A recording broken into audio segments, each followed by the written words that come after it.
Separation and sickness.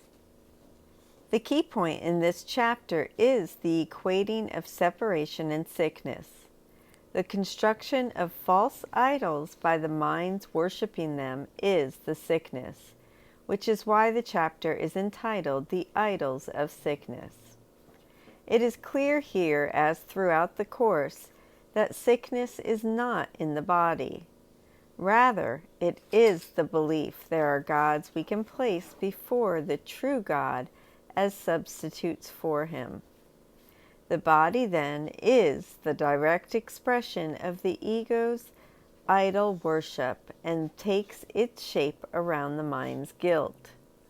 This guilt-ridden worship of the God of separation and specialness often takes the form of the physical symptoms we label sickness. It is important as we work with A Course in Miracles to understand again that sickness has nothing to do with the body, which is merely a puppet that takes stern direction from its master, the mind's thought system of guilt and fear. You have not attacked God and you do love him. Can you change your reality? No one can will to destroy himself. When you think you are attacking yourself, it is a sure sign that you hate what you think you are. And this, and only this, can be attacked by you. What you think you are can be very hateful, and what this strange image makes you do can be very destructive. Yet the destructive is no more real than the image, although those who make idols do worship them. The idols are nothing, but their worshippers are the sons of God in sickness. The original thought of idols, taking other gods as substitutes for the true God, is the attack.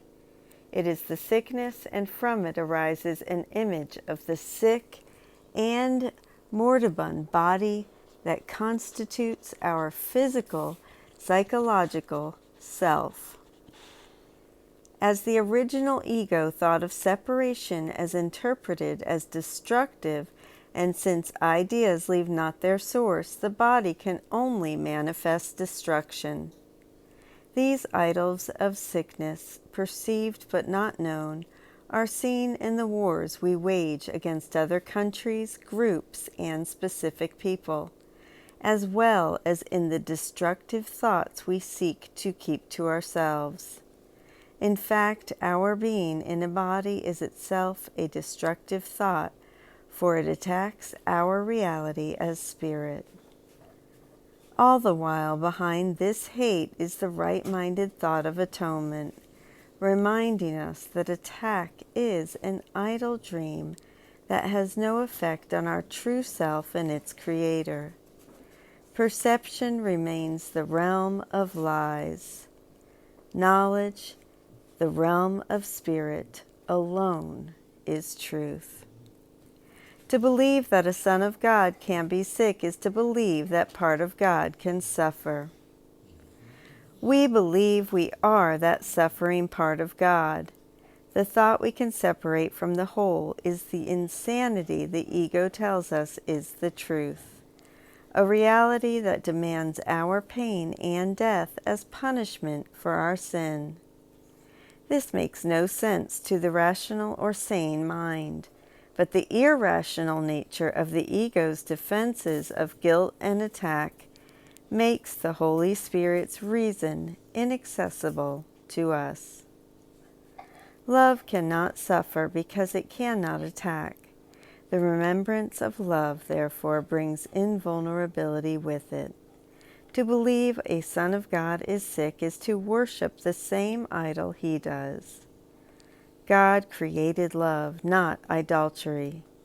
All forms of idolatry are caricatures of creation, taught by sick minds too divided to know that creation shares power and never usurps it. Recall that Jesus refers to this idol as a travesty or parody of the self that God created. Here he refers to it as a caricature. To believe that God has something to do with the vulnerable shell we call a body, or the imperfect self that cherishes, worships, and indulges thoughts of hate and greed, has to be insanity. Incredibly, this is the special idol we cherish and worship, the hero of the ego's dream. That is the centerpiece of its plan to raise up other gods before the true God. All this is mere fantasy, for creation shares power and never usurps it. In other words, it is inconceivable that a part of God could steal power from perfect oneness and love, which means that it did not. When we share in another's sick dreams of specialness, we assert that the impossible did in fact happen, that God's Son is not the invulnerable self that He created, but a guilty caricature. Right, Watson? A guilty caricature.